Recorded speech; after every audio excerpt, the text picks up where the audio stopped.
All right, this is Geeks Assembled Audio Heads, and today we're discussing Sherlock Holmes, The Prophet in the Rain. And it's a story by Big Finish, and it stars Nicholas Briggs and what's this other fellow's name? Hang on a second. Richard L. Richard Earl, that's that's the one. And it was written by Jonathan Barnes, who writes a lot of Big Finish stuff, and it's quite it was quite accurate for a Sherlock Holmes story. My enjoyment of it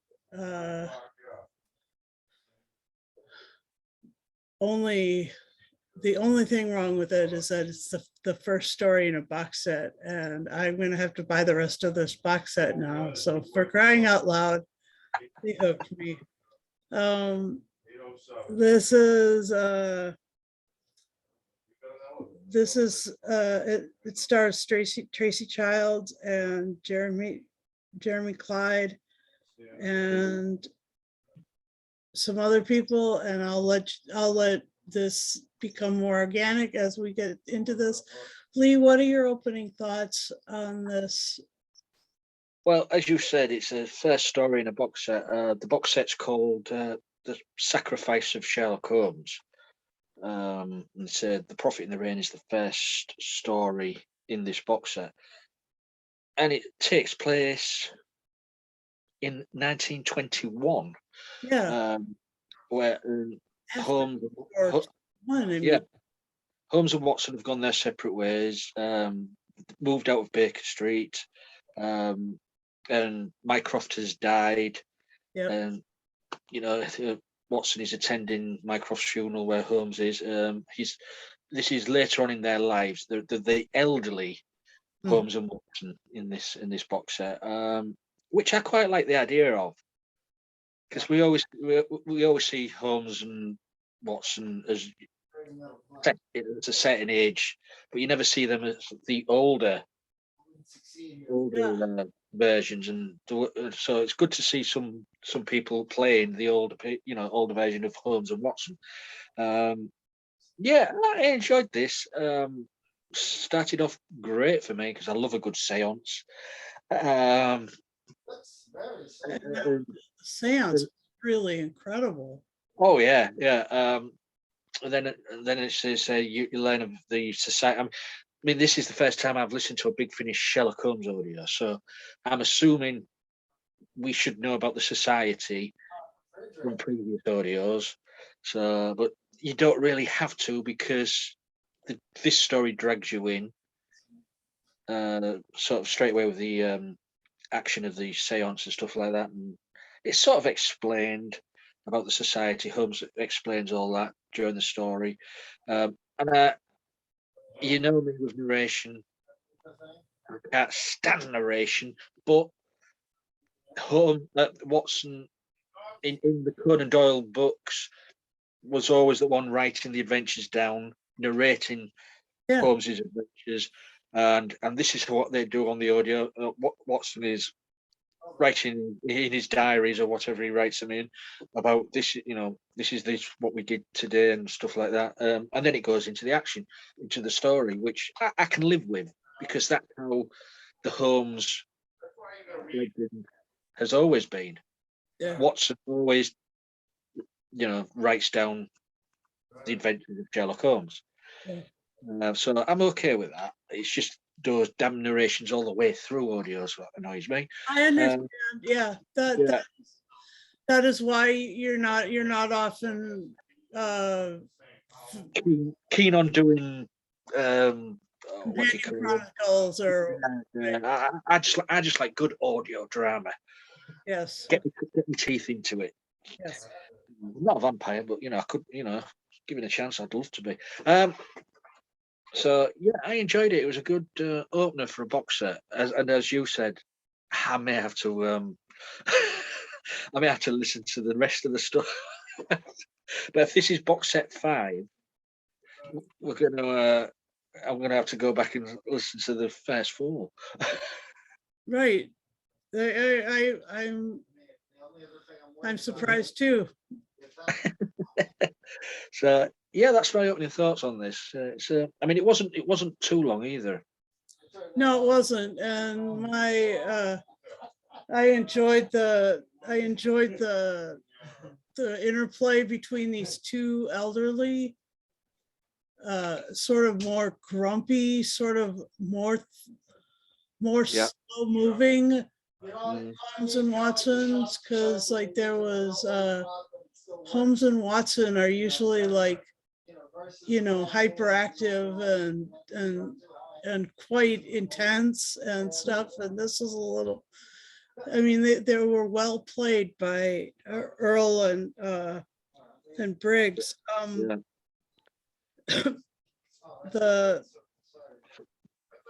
The stories about the society and about this siege on London that they're going to do, and it's basically by the god or the king of Sparta, no, the king of Athens, Agamemnon. Yes. And so I had to look up Agamemnon and Atreus and all these guys on Wikipedia. I did all this reading about them because they were they were so frequently like referenced. It was like, what are they talking about? I found out that Atreus was Agamemnon's father. I found out that London was actually called New Troy, Nova or Tree Nova. So the people were called the Tree Novians, and that they were mentioned by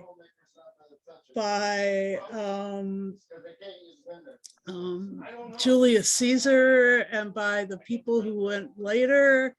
Yeah. So I was surprised, like that revelation was like, that was new to me. The like a good Holmes and Watson story, there was more there and more stuff to be researched and more stuff to be looked at.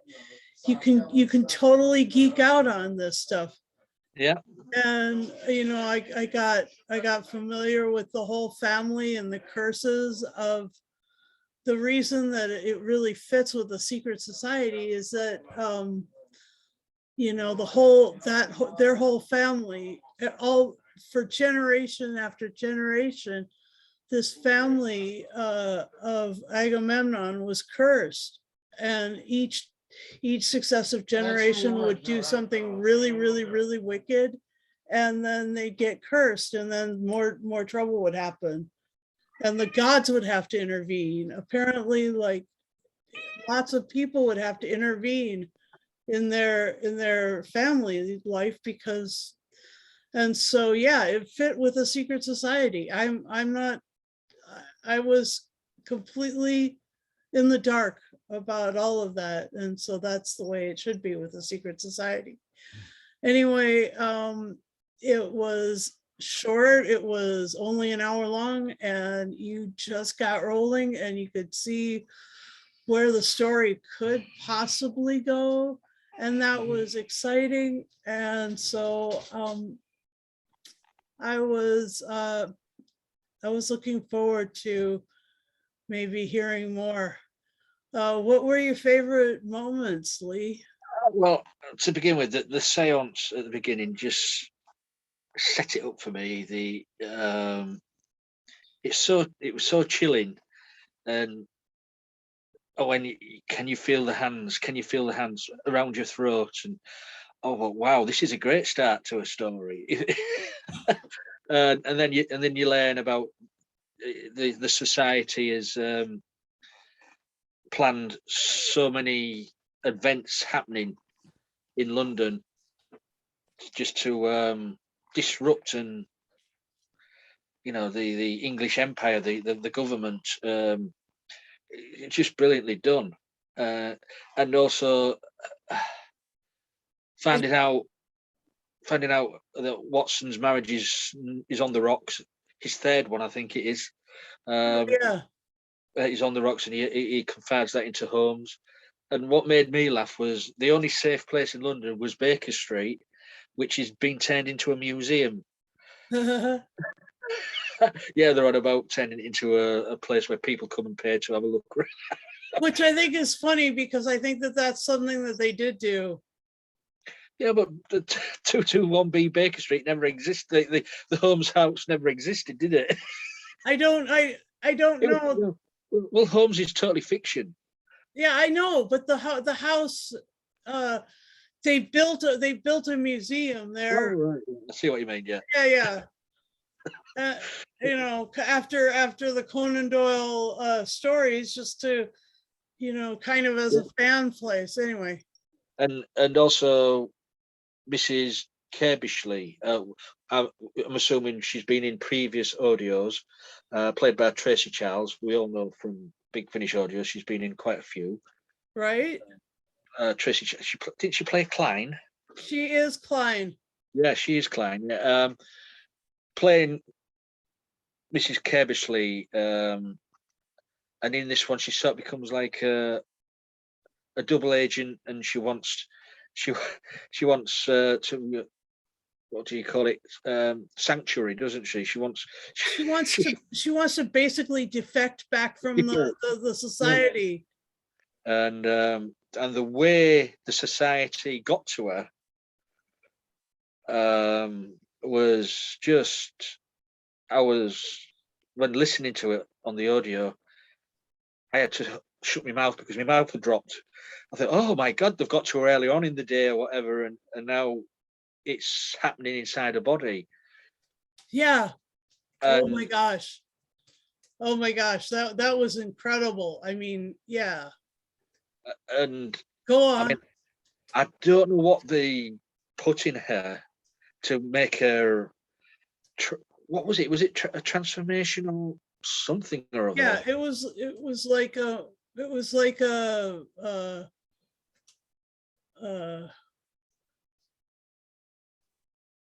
it was kind of turning her into a canine or a like she was becoming primeval, wasn't she? She was coming like a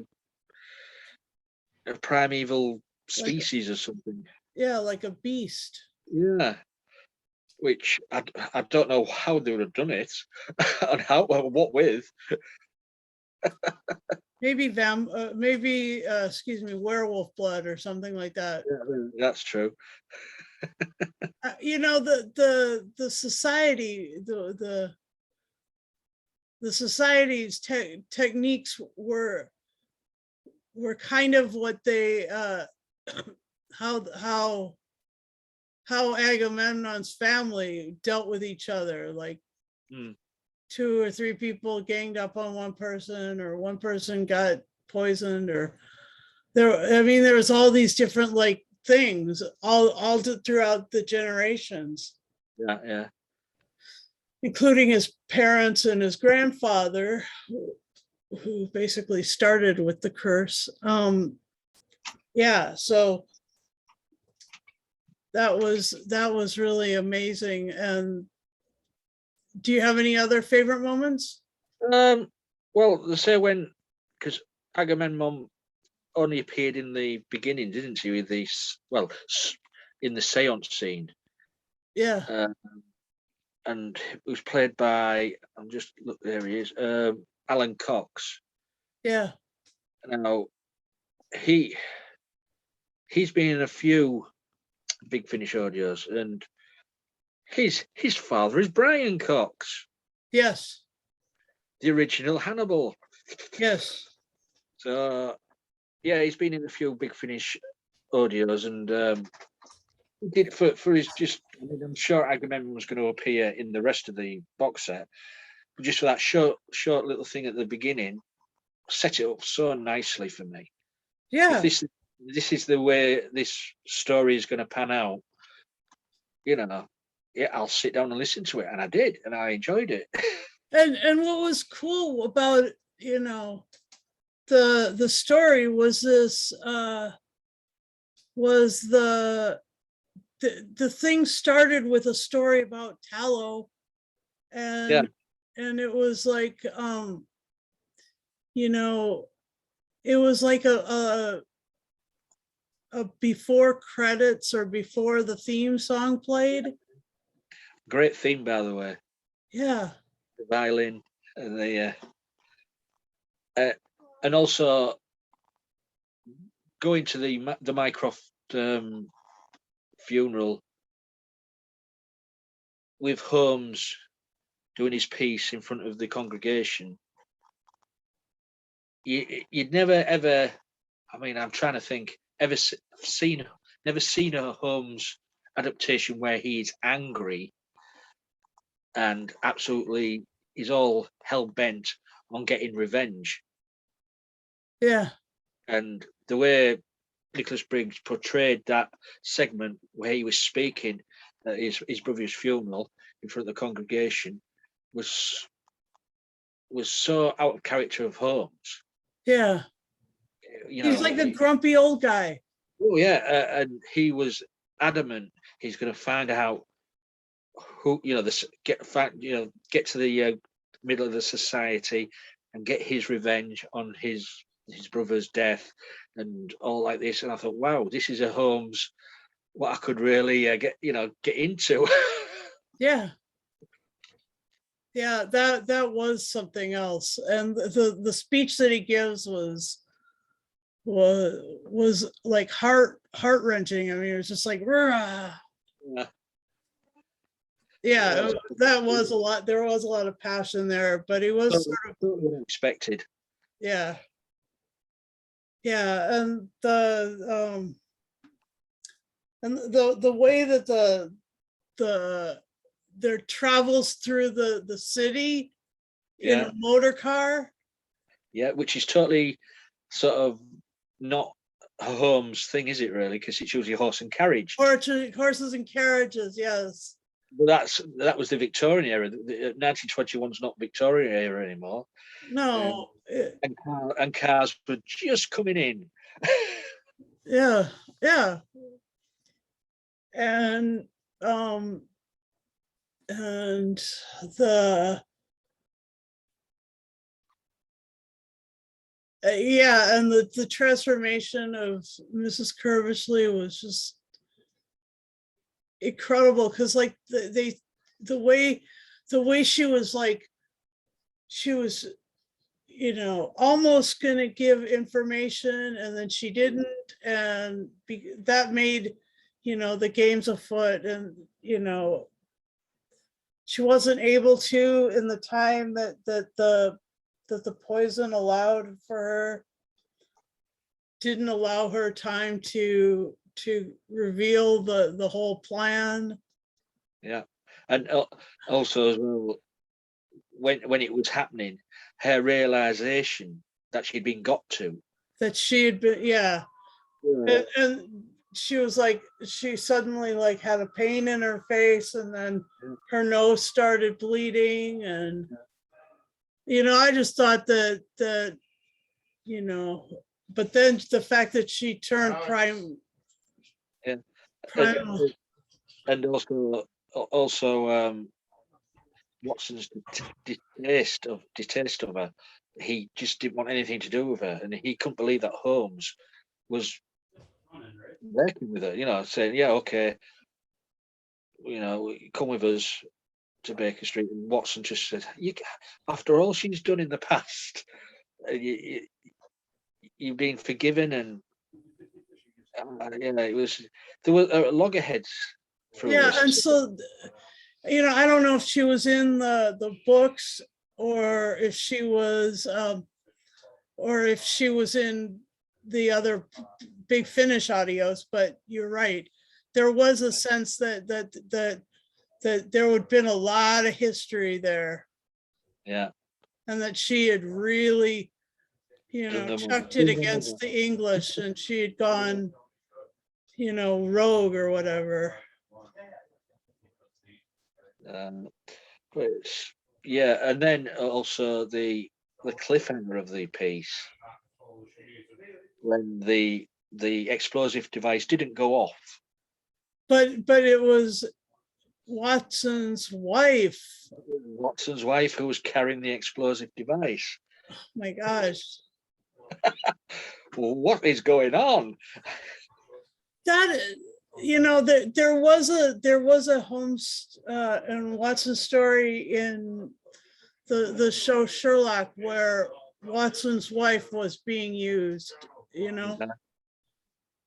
I mean, the mostly have taken stuff from original material, but I just remember that the Watson's wife was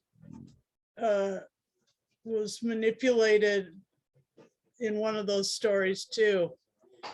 So I was not surprised that it was, but it was like, oh my gosh, it was like a thrill, but it wasn't completely surprising because I thought of that other story. Yeah, but I guess for that first moment before I thought of it, I was like, what the heck? Yeah. So it was a good cliffhanger. It was an idea. It did its job. Yeah. What? Waston's wife? Yeah. So we got